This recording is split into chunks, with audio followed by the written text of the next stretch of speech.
അവർ free ആയി വിതരണം ചെയ്തു. അങ്ങനെ ധാരാളം ആളുകൾ ആ വിഷയം നന്നായി പഠിച്ചു. ഇപ്പോ നമ്മുടെ നാട്ടിൽ കുറെ വിദ്യാഭ്യാസ രംഗത്തും നല്ല ഉയർന്ന ആളുകളും സാധാരണക്കാരൊക്കെ മൗലവിമാരെ കണ്ടാൽ അവർ ചോദ്യം ചോദിക്കാൻ അങ്ങോട്ട് പോവാൻ, മൗലവിമാരോട് ചോദ്യം ചോദിക്കാം. പക്ഷെ മൗലവിമാര് നിൽക്കുന്നില്ല, മെല്ലെ തെറ്റിക്കളയും. ഈ അടുത്ത് ഒരു കോളേജ് ലെക്ചർ, അദ്ദേഹം ഫിസിക്സിന്റെ ലെക്ചറാണ്. അദ്ദേഹം സെലഫി സ്ഥാപനത്തിൽ പോയി മൗലവിമാരോട് ചോദ്യം ചോദിക്കാൻ വേണ്ടി പോയി. അദ്ദേഹം പള്ളി ദർശനം ഓതിയ വലിയ ആലിമൊന്നുമല്ല, പക്ഷെ 7 ഖണ്ഡന പ്രസംഗവും നന്നായി കേട്ട് പഠിച്ചിട്ടുണ്ട്. മറ്റേ മൗലവിന്റെ പ്രസംഗവും കേട്ടിട്ടുണ്ട്. ബുദ്ധിയുള്ള മനുഷ്യനാണ്, ഹിദായത്തുണ്ട്. അങ്ങനെ കിതാബും എടുത്തു പോയി, ഇമാം നവവി റളിയല്ലാഹുവിന്റെ ശർഹുൽ മുഹദ്ദബും എടുത്തു പോയി. മൗലവിമാര് കുടുങ്ങി മറിഞ്ഞ് നോ ആൻസർ. ഒന്ന് വെച്ചുകൊടുത്താ മോനെ. നിങ്ങൾ പറഞ്ഞപ്പോ ഞാൻ ചോദിച്ചു, റസൂലുള്ളാഹിന്റെ ഖബറിന്റെ അടുത്ത് പോയി ശുപാർശ ചെയ്ത് ചെറുക്കല്ലേ അല്ലാതെ അല്ലേ? അല്ലാതെ നിങ്ങൾ ഖബറിന്റെ അടുത്ത് പോയി യാ റസൂലല്ലാഹ് വഖദ് ജിത്തുക മുസ്തഗ്ഫിറൻ മിൻ ദംബി മുസ്തശ്ഫിയൻ ബിക ഇലാ റബ്ബി എന്ന് റസൂലുള്ളാഹി നേരെ ഹിതാബോട് കൂടി ശുപാർശ തേടിക്കൊണ്ട് ഞാനിതാ വന്നിരിക്കുന്നു. ആ വാചകത്തിൽ ഇല്ലാന്നാണോ നിങ്ങളുടെ വാദം? അവിടെ ശിർക്കില്ലാന്നാണോ വാദം? ഈ ശുപാർശ തേടലുണ്ടോ? അവരുടെ അടുത്ത് പോയി ശുപാർശ തേടലുണ്ടായിരുന്നു. അതെ, അതല്ലേ ഇതേ വായിച്ചു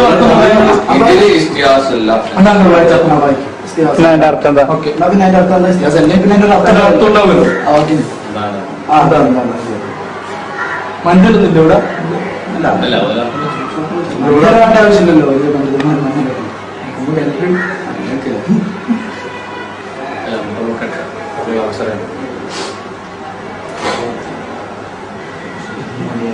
എന്നോട് പറഞ്ഞ കാര്യങ്ങൾക്കും തമ്മിൽ യാതൊരു ബന്ധമില്ലാണ്ടാണ് നിങ്ങൾ എന്നോട് പറഞ്ഞ ചെറിയ കുട്ടികൾ സംശയമുണ്ട്. അത് വേണമെങ്കിൽ തീർച്ചയായിട്ടും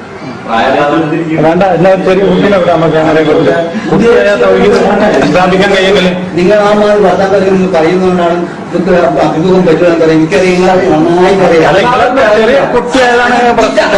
വലിപ്പം കൂടിയതാണ് പ്രശ്നമെങ്കിൽ നമുക്ക് കുട്ടീനെ വിടാലോ. അങ്ങനെ മനസ്സിലാക്കണം. അല്ല, വലിപ്പം കൂടിയതാണ് നിങ്ങളെ പ്രശ്നമെങ്കിൽ നമുക്ക് കുട്ടീനെ വിടാം. ഞാൻ ഈ വിഷയത്തിൽ പുതിയ വർത്തമാനം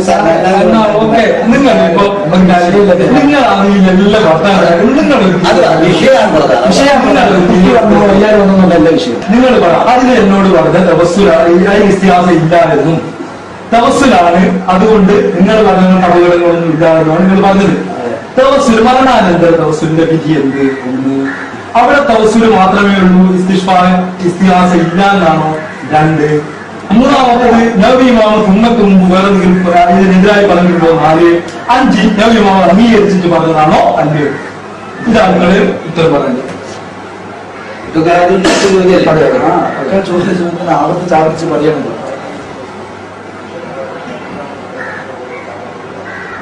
നവീമാവിന്റെ ഇസ്തിഹാസകളാണ് ഈ കൂടുതൽ അവസരം കൊടുക്കാം. ആലോചിച്ച് പറയേണ്ട വിഷയമാണല്ലോ ശരിക്കും. ഇത് വിശദമായി ആദ്യം മുതൽ അവസാനം വരെ വേണേ സദസ് കിട്ടും. ഈ CD ഞാൻ ഒരു ഭാഗം മാത്രം കൽപ്പിച്ചതാ. ഈ ഫിസിക്സിന്റെ ലെക്ചറർ മൗലവിമാരോട് ചോദ്യം ചോദിച്ചിട്ട് മറുപടി പറയാൻ കഴിയുന്നില്ല എന്ന് മാത്രമല്ല, അദ്ദേഹം ഇപ്പോഴും ഈ സദസ്സിലുണ്ടാവും. മൗലവിമാർ എപ്പോഴെങ്കിലും റെഡി ഉണ്ടെങ്കിൽ അയാൾ തന്നെ പറഞ്ഞേച്ചു തരാം. ഏതെങ്കിലും മൗലവി തയ്യാറുണ്ടെങ്കിൽ ഇതേ മാഷെ തന്നെ അയച്ചു തരാം. അയാൾ ചോദിക്കുന്ന ചോദ്യത്തിന് മറുപടി പറഞ്ഞാൽ മതി. അയാൾ 7 ഖണ്ഡന പ്രസംഗം പഠിച്ചതാണ്. അങ്ങനത്തെ 100 കണക്കിന് ആളുകളെ അല്ലാഹുവിന്റെ തൗഫീഖ് കൊണ്ട് ഈ 7 ഖണ്ഡനത്തിലൂടെ വാർത്തെടുക്കാൻ സാധിച്ചു. ഇത് ഞാൻ ചോദിക്കട്ടെ, അപ്പുറത്ത് 8 ഖണ്ഡന പ്രസംഗം നടത്തിയല്ലോ. ഒരൊറ്റ മനുഷ്യൻ സദസ്സെന്ന് വാർത്തെടുത്തത് വേണ്ട, ആ പ്രസംഗിച്ച ആള് തന്നെ നേരിൽ സംസാരിക്കാൻ റെഡിയുണ്ടോ? ഈ മാഷുമായിട്ട്, ഈ മാസ്റ്ററുമായിട്ട് നേരിൽ സംസാരിക്കാൻ അപ്പുറത്ത് പ്രസംഗിക്കുന്ന മൗലവി തയ്യാറുണ്ടോ എന്നാണ് ഞാൻ ചോദിക്കുന്നത്. നമ്മളെ ഖണ്ഡന പുസ്തകത്തിന്റെ ഫലാണ് ഞാൻ ആദ്യം പറയാൻ പോകുന്നത്. ഉണ്ടെങ്കിൽ നിങ്ങൾ ഡേറ്റ് അറിയിച്ചോളൂ. ഇപ്പൊ തന്നെ മാഷോട് ഡേറ്റും ഞാൻ വാങ്ങി തന്നേക്കാം. ഞാനൊന്നും ആവശ്യമില്ല. ഇബ്രാഹിം സാദ് വേണ്ട, മുത്തലിബ് സാദ് വേണ്ട, തങ്ങൾ വേണ്ട, ഞങ്ങൾ ആരും വേണ്ട. ഈ മാഷോട് സംവാദം നടത്താൻ കിതാബ് വെച്ചിട്ട് ഇതുപോലെ കിതാബും വെച്ച് പറയണം. അദ്ദേഹം കിതാബും വെച്ച് സംസാരിക്കുന്നില്ലേ, അല്ലാതെ നേരത്തെ പറഞ്ഞ പോലെ നീട്ടി മുറിക്കാൻ വേണ്ടി കുറെ അപ്പുറത്തുനിന്ന് പറയാനല്ല, മറിച്ച് കിതാബും വെച്ച് സംസാരിക്കുക. അതിന് ഇദ്ദേഹം ചെയ്തതുപോലെ കിതാബ് വെക്കുക, സംസാരിക്കുക. അതിന് തയ്യാറുണ്ടോ? ഉണ്ടെങ്കിൽ ഇപ്പൊ തന്നെ പറഞ്ഞാൽ ഇൻഷാ അല്ലാഹ് മാഷ ഡേറ്റ് എപ്പോ വേണമെങ്കിലും വാങ്ങി തന്നേക്കാം. ഇരിക്കട്ടെ, ഞാൻ എന്റെ വിഷയത്തിലേക്ക് പോകും.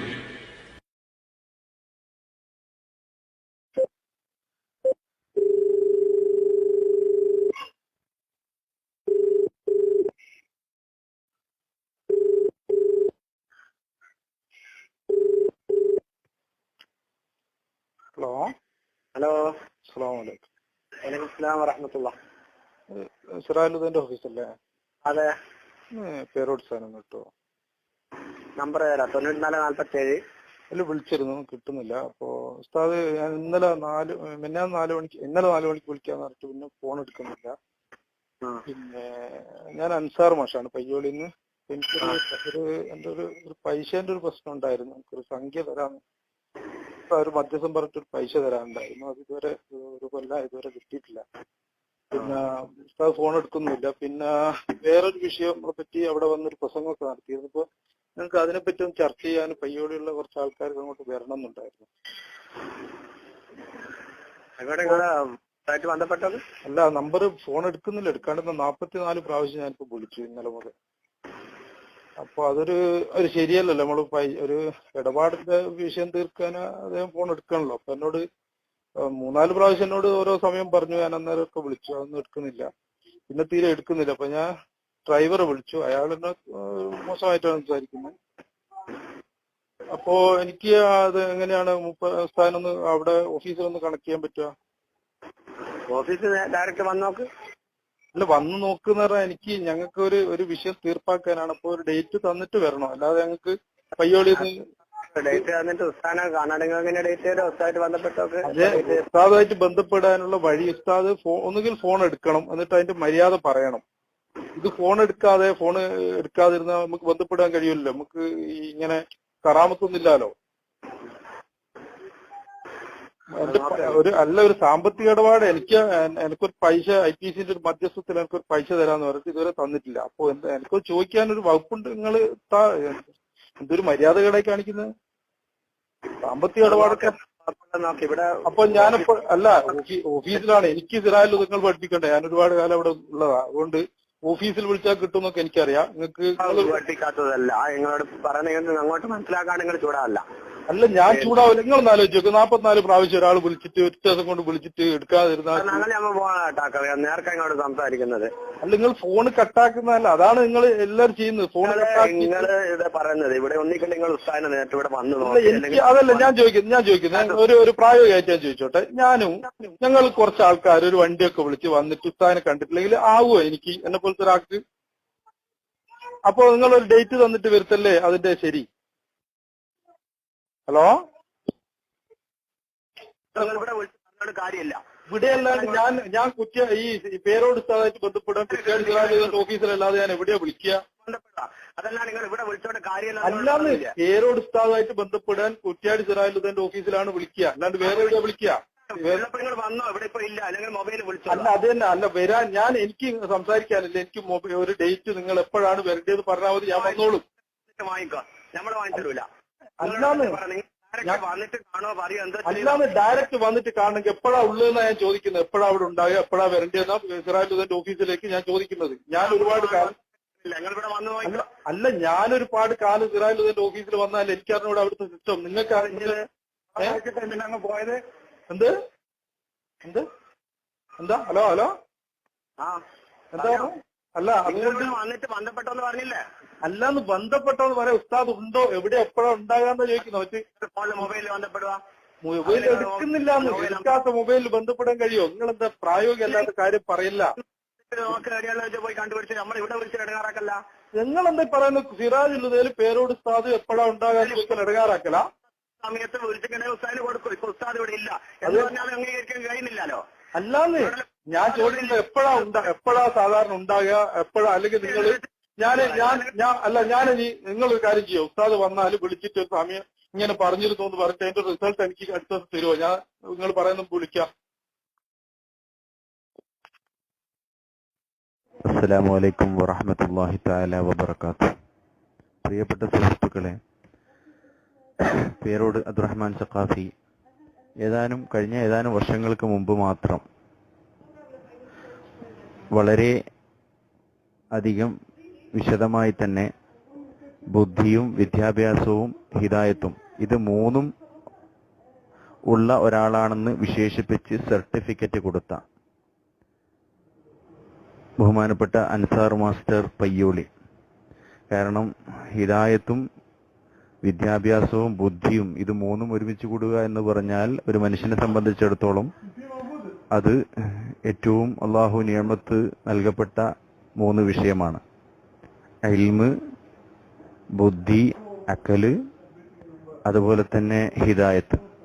ഇത് മൂന്നും ഉള്ള വ്യക്തിയായി പേരോട് അബ്ദുറഹ്മാൻ സഖാഫി പരിചയപ്പെടുത്തുകയും ആ അൻസാർ മാസ്റ്റർ മാത്രം മതി അഹ്ലുസുന്നത്തി വൽ ജമാഅത്തിന്റെ പ്രമാണങ്ങൾ വെച്ച് ഹുസൈൻ സലഫിയുമായി സംവദിക്കാൻ എന്ന് പ്രഖ്യാപിക്കുകയും ആ പ്രഖ്യാപനം 10,000-കണക്കിന് ആളുകളെ സാക്ഷി നിർത്തി അദ്ദേഹം തുറന്ന വേദിയിലൂടെ ഹുസൈൻ സലഫിയെ വെല്ലുവിളിക്കുകയും ചെയ്തത് നിങ്ങളൊക്കെ കേട്ടല്ലോ.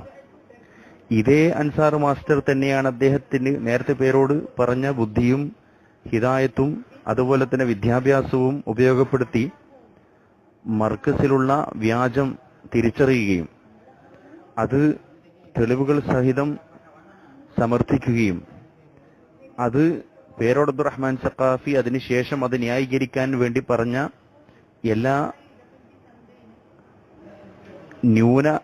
അതുപോലെ തന്നെ വ്യാജ വാദങ്ങളും അദ്ദേഹത്തിന്റെ പേരോട് അബ്ദുറഹ്മാൻ സഖാഫി നബി സല്ലല്ലാഹു അലൈഹി വസല്ലം തങ്ങൾക്ക് നിഴല് ഉണ്ടാവാറുണ്ട് എന്ന് പറഞ്ഞതടക്കം ഈ വിഷയത്തിൽ പറഞ്ഞ നിരവധി കളവുകൾ സമർത്ഥിക്കാനും പയ്യോടിയിലുള്ള ഒരു കൂട്ടം SSF-ൽ നിന്നും SYS-ൽ നിന്നും രാജിവെച്ച പ്രവർത്തകരുമായി ഒന്നിച്ച് നേരിട്ട് പേരോടുമായി സംസാരിക്കാൻ തയ്യാറാണ് എന്ന് നിരവധി തവണ അറിയിച്ചിട്ടും ഒഴിഞ്ഞു മാറിയ പേരോടിനെ സാക്ഷാൽ പേരോട് അബ്ദുറഹ്മാൻ സഖാഫിയെ ഇതേ അൻസാർ മാസ്റ്റർ അദ്ദേഹത്തിന്റെ ഫോണിൽ നിരവധി തവണ ബന്ധപ്പെട്ടെങ്കിലും അൻസാർ മാഷുമായി സംസാരിക്കാൻ തയ്യാറല്ല എന്നുള്ള ഒരു മെസ്സേജാണ് ഫോണിലൂടെ അദ്ദേഹത്തിന്റെ ഖാദിമീങ്ങൾ നൽകിയിരിക്കുന്നത്.